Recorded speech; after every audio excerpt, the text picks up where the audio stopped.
Kita tahu bahwa terkait dengan carut-marut PT Timah yang saat ini terjadi, kalau kita lihat ternyata produksi dari PT Timah ini drop, Pak. Bahkan dikatakan bahwa mereka membeli dengan harga yang mahal. Apakah Anda melihat ini tentu saja merusak supply chain yang ada di situ, Pak? Ya otomatis Mbak, kalau itu memang terjadi ya, karena biasanya juga mereka karena dengan kondisi produksi drop kan otomatis mereka juga harus memenuhi RKB yang ada kan, dan juga kan apalagi PT Timah ini kan juga TBK kan.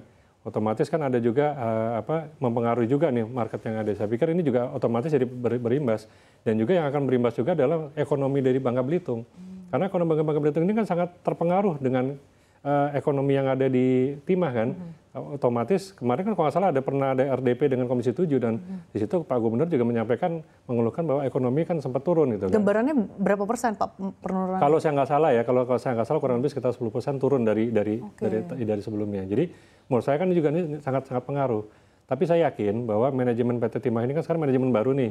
Ya, saya yakin juga direksi yang baru ini juga bisa memimpin dengan di tengah kondisi yang sangat sulit ini dengan PT Timah gitu. Saya yakin sih. Lagi-lagi terkait dengan lemahnya pengawasan. Ada ketidakseimbangan antara ribuan perizinan diterbitkan dengan tadi pengawasan. Nah, seperti apa Anda melihatnya? Apakah memang masalah intinya gara-gara pengawasan tidak ada? Dan tadi apakah Anda juga melihat bahwa memang carut-marut yang terjadi ini tidak hanya terjadi di sektor Timah saja, tapi di sektor-sektor lainnya juga seperti batubara misalkan tadi? Bicara pengawasan ini masih kurang. Pengawasan sudah ada tapi belum terlalu efektif, sehingga kami usulkan tadi itu adalah pembentukan ada di Jengakum di Kementerian SDM, sehingga itu bisa membantu dalam pengawasan ini. Yang kedua sebenarnya menurut saya ini bisa mengurangi potensi juga Mbak, apabila terkait peti ya, apabila konteks yang IPR ini bisa segera berjalan. Izin pertambangan rakyat.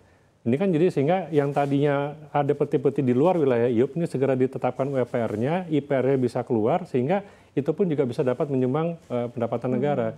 Dan apabila itu terjadi dalam peti terjadi dalam wilayah IUP, menurut saya kan bisa dilakukan pembinaan. Misalnya apa? Si BUMN ini, ya kita bicara BUMN A atau B atau C ya, ini misalnya terjadi peti di wilayah itu ada di wilayah misalnya di desa A atau desa B. Misalnya dilakukan pembinaan aja Mbak, dibikin BUMN desa, misalnya BUMN desa untuk melakukan penambangan, dibikin izin IUJP-nya, sehingga itu bisa terjadi simbiosis mutualisme nantinya, sehingga tidak akan terjadi peti. Menurut saya sih itu ya konteksnya. Tapi Pak, apakah hal ini juga selaras dengan kepatuhan yang dilakukan oleh para pelaku usaha, atau jangan-jangan pelaku usahanya juga yang nakal nih Pak?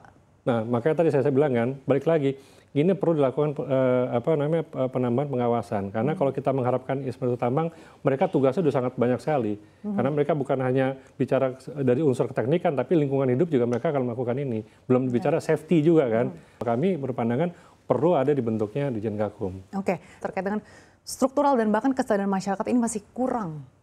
Ya memang akhirnya balik lagi terkait masalah edukasi yang memang perlu kita tingkatkan kan. Jadi tingkat literasi maupun edukasi masyarakat ini yang perlu kita tingkatkan, sehingga agar kita juga bagaimana mau bicara visi Indonesia Emas 2045 kalau ini pun juga masih belum bisa kita bereskan kan.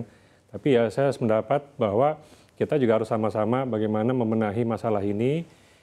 Kita serahkan saja kepada para penegak hukum, ya kan.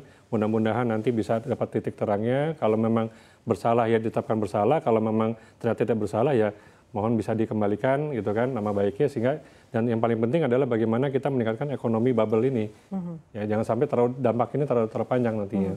Oke, kita harapkan bersama semoga terkait dengan carut-marut yang ada di sektor Timah, bahkan di sektor pertambangan lainnya nih, dapat ditemukan solusi sehingga tidak berpotensi menimbulkan kerugian yang lebih dalam kepada negara dan juga merugikan masyarakat, khususnya bubble yang saat ini ekonominya merosot, bahkan tadi disampaikan hampir 10% ya Pak ya.